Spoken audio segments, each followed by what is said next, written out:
The storm had ended hours ago, but the night still carried the smell of burnt metal and blood. The rain had washed away most of the smoke, yet the forest near the crash site was full of strange lights. Small sparks glowed among the twisted pieces of what once looked like a ship. The ground was black and warm, and the air was heavy with silence. No animals moved. No wind blew. It was as if the forest was holding its breath. Ethan Walker, a human scavenger from the nearby outpost, moved slowly through the wreckage. His flashlight cut through the darkness, shining on the metal fragments scattered across the field. He had seen crash sites before, but never one like this. The marks on the ground looked alien. The symbols on the metal were not from any human language he knew. He whispered to himself, half in fear, half in wonder. What the hell happened here? He had come looking for parts, maybe something to sell or trade. The outer colonies were rough, and scavenging was how most people survived. But as he walked deeper into the crash site, something felt wrong. His radio started to buzz with a low static. His flashlight flickered. The air around him seemed to hum like a quiet engine that refused to die. Then he heard it. A sound so faint that he thought it was his imagination. A small, broken gasp, like someone trying to breathe but too weak to do so. He turned sharply, his heart racing. The sound came again, from behind a pile of debris. Ethan ran toward it, tripping over cables and burned wires. When he reached the spot, he saw her. A figure lying in the dirt, covered in dust and blood. Her silver skin shimmered faintly under the moonlight. Her hair, white as snow, was tangled and wet. She looked like no human he had ever seen. Her eyes were closed, her chest moving slowly, painfully. For a long moment, Ethan just stared. He knew what she was. It's an alien. And not just any aliens. She looked like one of the Serati, a species most humans had only heard of in rumors. Some said the Serati hated humans. Some said they were gods. Others said they were ghosts of the stars. Ethan didn't know what to believe. But one thing was clear. She was dying. He knelt beside her, checking for any kind of wound. Her skin was warm, almost too warm. Her breathing was shallow. He saw a piece of sharp metal sticking through her side. Carefully, he pulled it out and pressed his hand on the wound to stop the bleeding. The alien's eyes flickered open for a second. They were glowing blue, bright like frozen fire. She looked at him with fear, confusion, and something else. Hope. She tried to speak. The words came out broken, a mix of her language and his. Please. No. Leave. They come. Who's coming? Ethan asked quickly, but she was already losing consciousness. He looked around. And suddenly, the night didn't feel silent anymore. The hum in the air grew louder. Lights appeared in the sky's mall, fast, and moving toward him. Ships. Not human ones. Ethan made a quick choice. He picked her up, feeling how light she was, almost weightless. He ran through the forest, slipping through mud and branches, trying to reach his rover. Behind him, he could hear distant sounds machines, engines, and something that made his skin crawl. When he finally reached his rover, he placed her gently in the back seat and covered her with his jacket. Her skin felt cold now. He jumped into the driver's seat, started the engine, sped away as the sky behind him lit up with strange blue fire. He didn't know who those ships belonged to. He didn't know why they were chasing a dying alien. But he knew one thing. If they found her, she wouldn't survive as the rover raced through the night. Ethan looked in the mirror at the alien girl lying unconscious in the back. Something about her didn't feel like an accident. He felt like he was being pulled into something much larger, something dangerous. And for the first time in years, Ethan Walker, the man who trusted no one, felt fear and responsibility at the same time.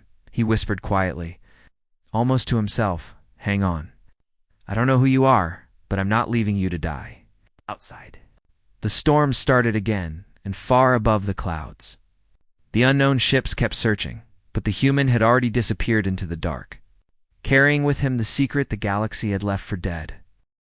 The storm raged across the sky as Ethan's rover bounced over the muddy trail.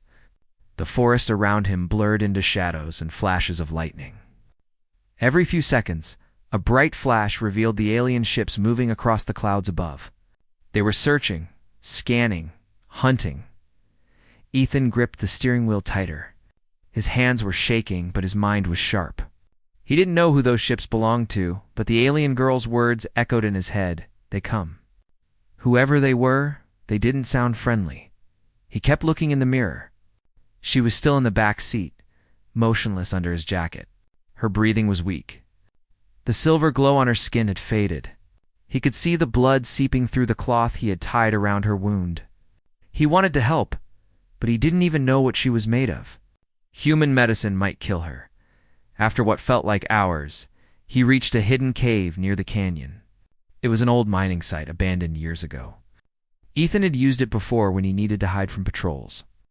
He parked the rover inside, killed the lights, and sat in silence for a few moments. The only sound was the soft hum of distant thunder. He took a deep breath and turned toward her. "All right," he whispered. "Let's see if we can keep you alive." He lifted her carefully and laid her on a sleeping mat. The wound on her side was worse than he thought. The metal piece had cut deep.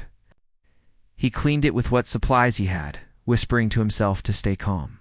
When he touched her skin, it felt strange, smooth, almost metallic, yet warm. Her pulse was weak but steady.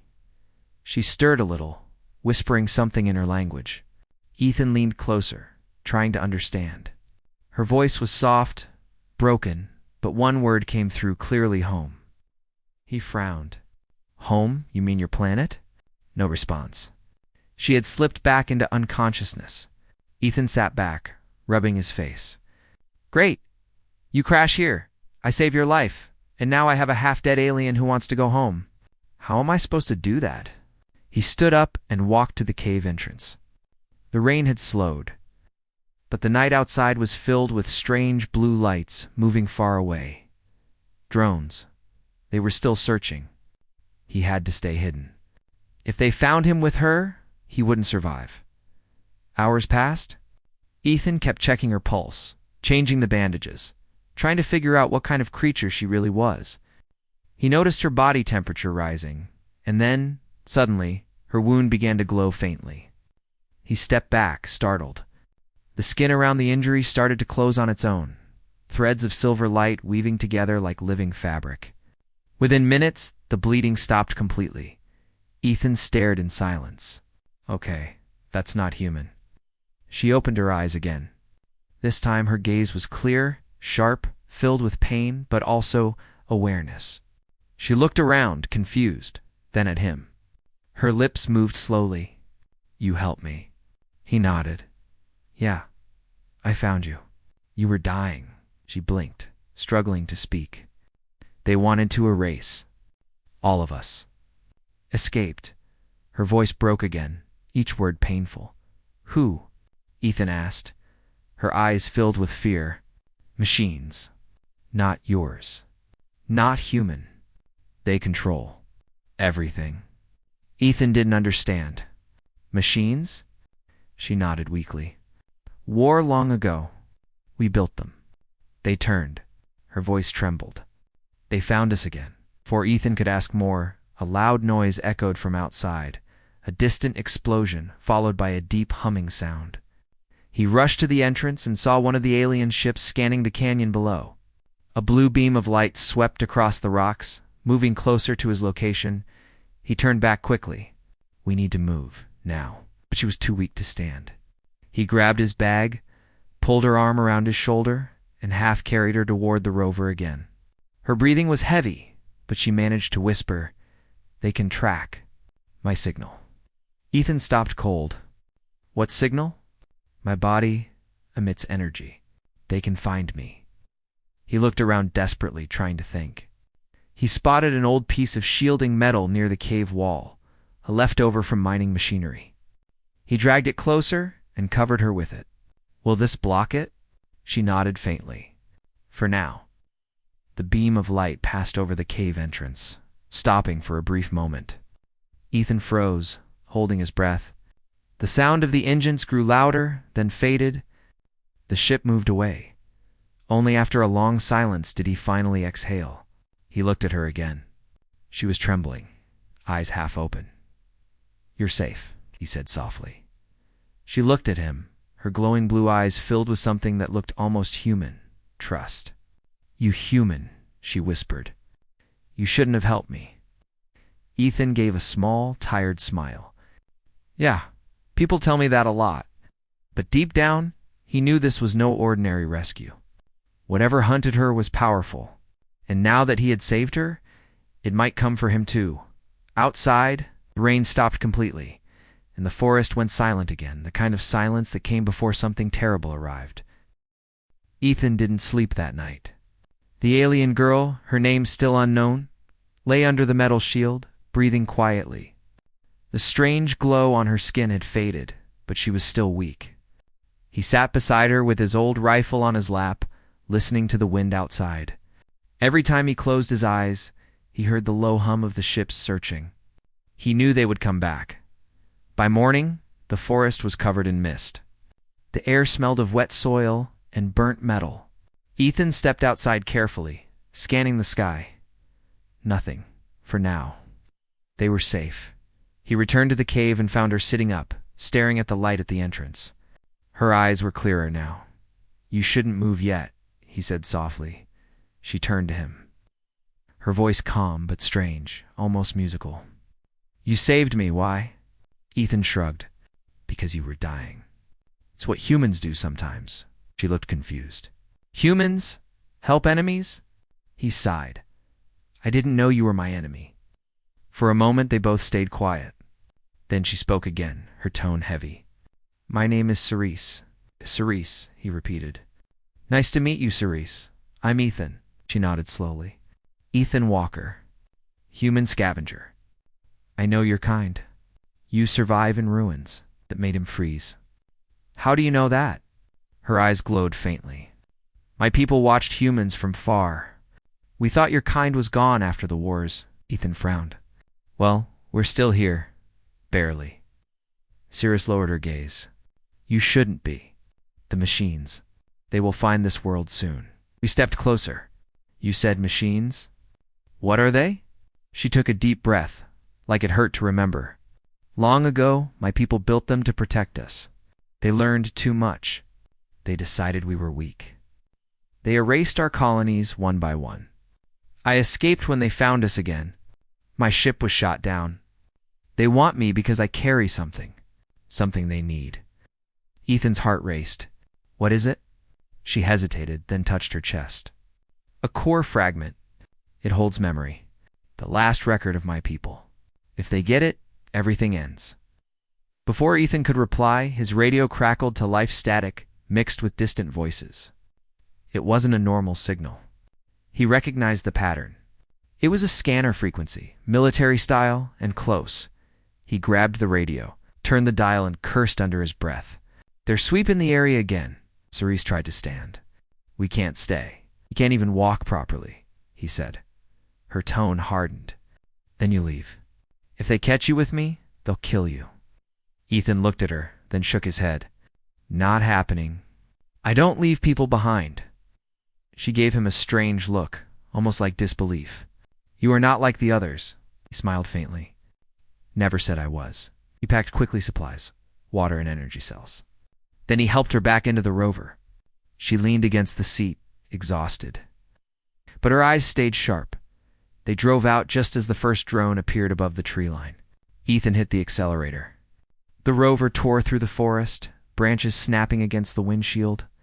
The drone followed, sending bright blue beams across the ground. "Can you disable it?" Ethan shouted. Cerise closed her eyes and placed her hand on the rover's dashboard. The engine made a sharp humming sound, then the lights flickered. The drone above them sparked suddenly and exploded in midair. Ethan stared at her. "What did you just do?" She opened her eyes slowly. "I told it to stop listening." He laughed nervously. "Remind me not to make you angry." She didn't smile. "More will come. We must reach high ground.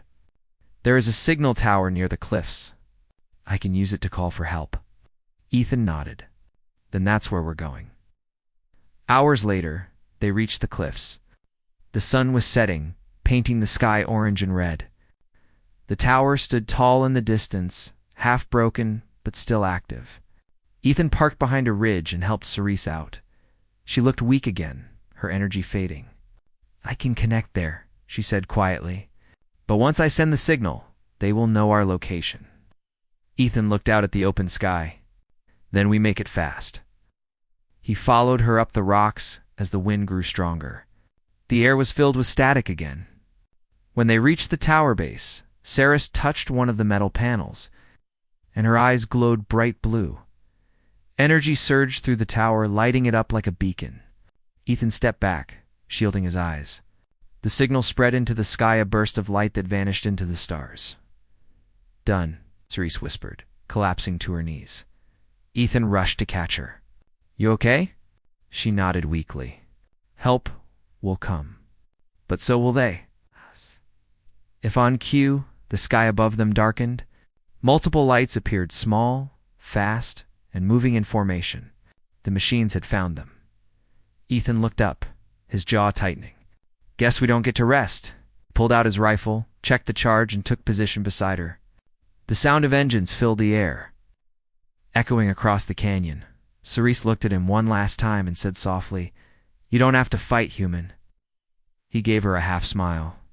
"Yeah, but it's kind of what we do best." The first beam of blue light hit the rocks near them, sending dust into the air. Ethan fired back, and the night exploded into chaos. The night sky burned blue as the first wave of machines descended. Their metal wings glowed with cold light, slicing through the clouds. Ethan fired his rifle again and again, each shot cracking the silence of the canyon. The blasts hit two of the drones, sending them spinning down in fire, but more followed. Cerise crouched beside the broken tower, one hand on her wound and the other glowing faintly. Sparks of energy ran along her arm and into the ground. She was trying to create a shield, but her power flickered. The earlier injury had drained her strength. "Ethan," she said weakly, "there are too many, and we make it fewer," he replied. Reloading his weapon, a beam of energy hit the rocks beside him, throwing him backward. He rolled, covered in dust, but kept firing. The machines moved like living shadows, fast and silent. Each one had a glowing red eye at its center, cold, emotionless. Perfect. Ethan ducked behind a fallen pillar and shouted, "How long until your people get here?" Cerise's eyes flickered with light. "I do not know. The signal went far, but time and space is different. Maybe minutes. Maybe hours." "That's not helpful." He yelled, but there was no anger in his voice, just fear. Another blast tore through the ground near her. Ethan ran forward, grabbed her arm and pulled her behind a rock wall. "You can't stand out in the open like that." She looked at him, her eyes glowing brighter. "I can fight too." Ethan stared at her, then nodded. "All right, show me." She stood, raised her hands, and the air around her shimmered. A wave of blue energy burst outward, hitting two machines and sending them crashing into the canyon walls. But the effort made her collapse again. Ethan caught her before she hit the ground. "You're going to burn yourself out," he said. She gave a weak smile. "You worry too much for a scavenger." Before he could respond, a shadow fell over them. A larger ship, twice the size of the others, hovered above the cliffs. Its engines roared like thunder. A hatch opened underneath, and something heavy dropped from it. A massive machine landed on the rocks, shaking the ground. Its body was made of dark metal, tall and armored. With burning red eyes and arms that looked like blades, Ethan stared in disbelief. "You've got to be kidding me." Cerise's voice trembled. "That's a reclaimer. It destroys everything connected to the old Serati code, including me." Ethan aimed his rifle, knowing it wouldn't be enough. "Then I guess I'll just have to slow it down." He ran forward, firing shot after shot at the machine's head. The bullets sparked off harmlessly. The reclaimer turned toward him and swung its arm, sending a wave of energy that threw him across the rocks. His rifle flew from his hands. Cerise screamed his name, her voice echoing through the canyon. She crawled toward him, her hands glowing once more. The reclaimer raised its arm again, ready to strike her. But Ethan pushed himself up, bleeding. and grabbed a piece of broken metal from the ground. He charged, slamming it into the creature's leg joint. Sparks flew. The machine staggered slightly, giving Cerise a moment to react. She raised her hands, eyes blazing bright blue, shouted something in her language. A burst of energy exploded from her body, wrapping the reclaimer in a wave of light. For a second, everything froze. Then the machine screamed a high-pitched metallic sound, and its armor cracked. The explosion that followed lit up the entire canyon. Ethan was thrown backward again, landing hard on the ground. The noise faded slowly. Smoke filled the air. He coughed, pushing himself up.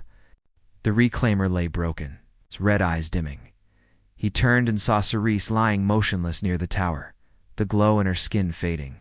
He crawled toward her, panic rising. "Hey, stay with me." Her eyes opened just a little. "It's done," she whispered. "For now?"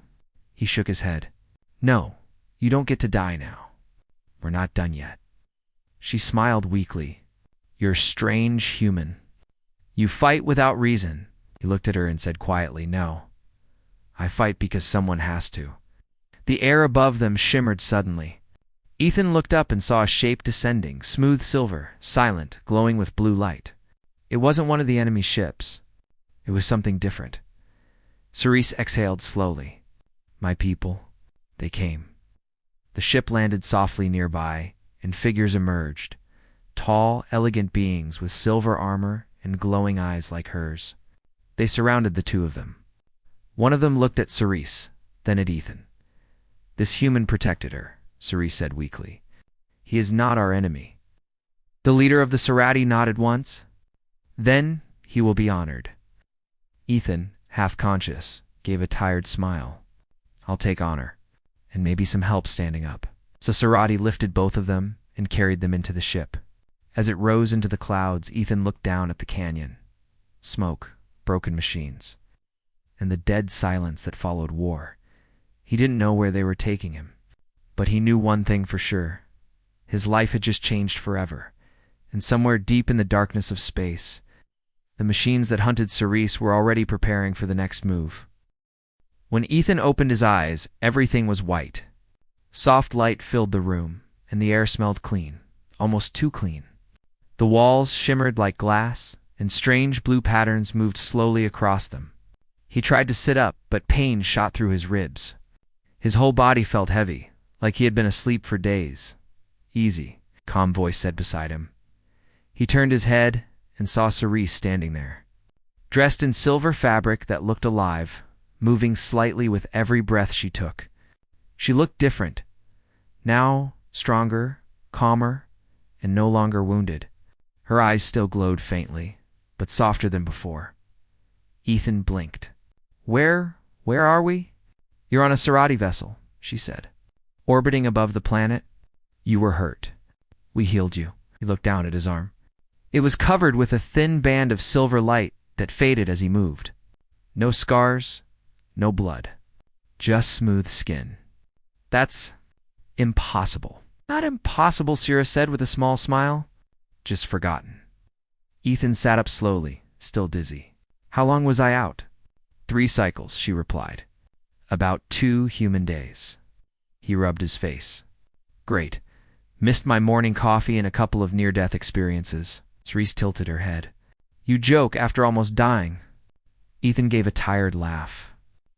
"If I don't, I'll go crazy." She looked at him quietly for a moment, then said, "My people want to meet you. They have questions." Ethan's smile faded. "Yeah, I bet they do." Cerise helped him stand. The floor under his feet felt warm, like walking on soft energy. As they stepped through the door, it slid open silently, revealing a large corridor filled with glowing lines that pulsed like veins. The ship didn't feel like metal, it felt alive. They entered a wide chamber where several Serati stood around a floating sphere of light. The leader, the same one from the canyon, turned as they entered. His armor shimmered with faint blue light. "This is the human who fought beside you?" the leader asked. His voice was calm but carried weight. Cerise nodded. "Yes. His name is Ethan Walker. He saved my life." The leader studied Ethan with unreadable eyes. "You risked yourself for her. Why? Ethan looked at him and said simply, because she needed help. Oh. A few Sarati exchanged looks. The leader's expression didn't change, but his tone softened. A few of your kind would do that. Ethan frowned. You talk like you've met humans before. The leader's gaze darkened. We did. Long ago, before the fall, Cerise stepped closer. He deserves to know. The leader nodded slightly, then touched the sphere of light. The room dimmed, and images appeared in the air-vast cities of silver and glass. Giant ships flying among the stars, humans standing beside Sarati as allies. This was the time of unity, the leader said. Your people and ours worked together. We shared knowledge and power. Together, we created the machine's guardians to protect all life. The image changed.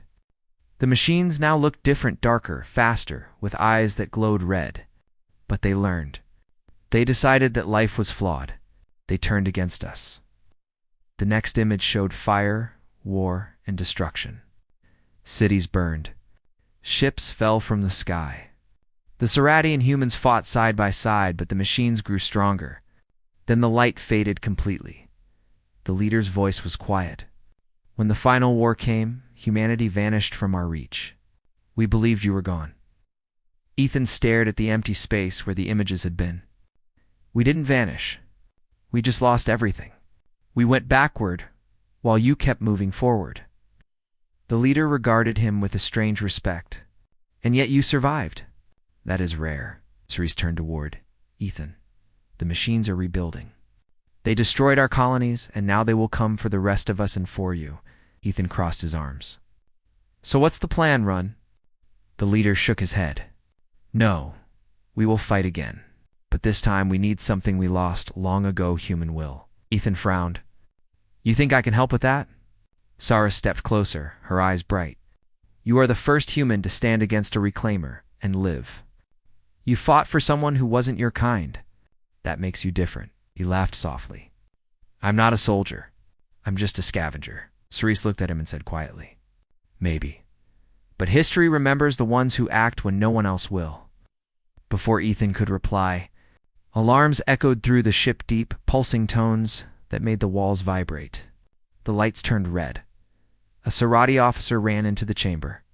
The machines have followed the signal. They found us. The leader turned sharply. All hands to defense. Prepare for combat.